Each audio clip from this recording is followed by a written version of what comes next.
안녕하세요. 아우름 법률사무소의 형사전문 변호사 문성윤입니다. 우리나라 형사사건 중에 가장 많은 비중을 차지하는 것이 사기죄이고, 그 중에서도 단연 으뜸인 것이 바로 돈 빌리고 갚지 않는 사건이라고 합니다. 오늘은 돈 빌리고 갚지 않으면 무조건 사기죄가 되는지에 대해서 알아보겠습니다. 우선 사기죄가 무엇인지 정확하게 알고 계셔야 합니다. 사기죄는 사람을 기망해서, 즉 속인다는 뜻이겠죠. 돈이나 이득을 취득하는 경우입니다.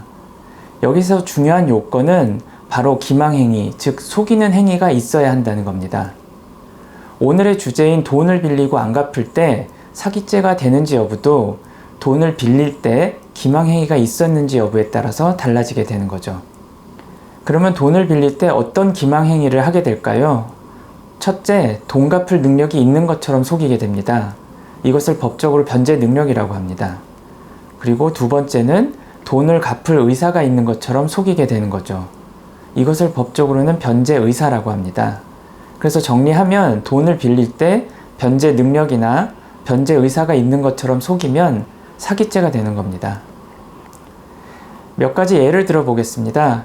돈을 빌리는 사람이 나 돈 좀 빌려줘. 내가 한 달 뒤에 수천만 원 들어올 게 있거든. 그거 들어오면 바로 갚을 테니 5천만 원만 빌려줘 라고 말합니다. 그런데 실제로 이 사람에게 한 달 뒤에 수천만 원 들어올 게 없었고 달리 5천만 원을 갚을 재산도 없었다면 변제 능력을 속여서 5천만 원을 받아낸 거니까 사기죄가 되게 됩니다. 또 한 예를 들어보겠습니다. 1억 원을 빌려주면 고액의 이자, 예를 들어서 매달 2%, 연 24%를 주겠다는 식으로 이야기를 합니다. 그런데 이 사람은 이미 다른 사람에게도 이런 식으로 수억 원의 돈을 빌린 상태여서 돌려막기를 하고 있었던 거죠. 그러면 처음부터 돈을 빌릴 때 고액의 이자뿐만 아니라 1억 원을 갚을 능력이 전혀 없었는데 이를 갚을 수 있는 것처럼 속인 게 되는 거죠. 이렇게 변제 능력도 없고 변제 의사도 없는 상태에서 돈을 빌렸으니까 이 경우에도 사기죄가 됩니다. 마지막 예를 한번 살펴보겠습니다. 내가 돈이 급하게 필요해서 그러니까 5천만 원만 빌려줘. 그러면 내가 다음 달에 꼭 갚을게. 이 사람은 앞에 두 가지의 경우와 다르게 적극적인 이야기를 한 것은 없었습니다. 단지 다음 달에 갚겠다는 말을 한 것뿐이죠. 여기서 한번 생각해 봅시다. 돈을 빌린다는 거는 당연히 돈을 갚겠다는 뜻이겠죠. 그런데 돈을 빌린다는 건 그 사람이 그만큼 경제 사정이 좋지 못하다는 뜻이잖아요.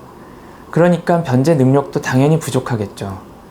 이렇게 변제 능력이 부족한 상태에서 돈을 막연히 빌리면 약속한 날짜에 돈을 갚지 못하게 될 가능성이 높습니다. 변제 능력도 부족한데 빌린 돈을 도대체 어떻게 갚으려고 했던 걸까요? 그래서 특별히 돈을 마련할 방법도 없이 돈을 빌렸다면 돈을 갚을 의사, 즉 변제 의사가 없다는 식으로 판단을 받게 됩니다. 따라서 이 경우도 사기죄가 될 가능성이 매우 높은 거죠. 돈을 빌린다는 것은 약속한 때에 돈을 갚겠다는 의사표시입니다.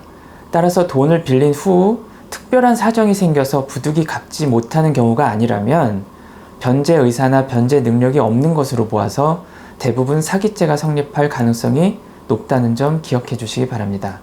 그리고 한 가지 더 말씀드린다면 여기서 변제 의사나 변제 능력은 개인의 주관적인 판단이 아니라 객관적으로 볼 때 그것이 있는지 여부로 판단을 받게 됩니다. 이 점도 명심해 주시기 바랍니다. 감사합니다.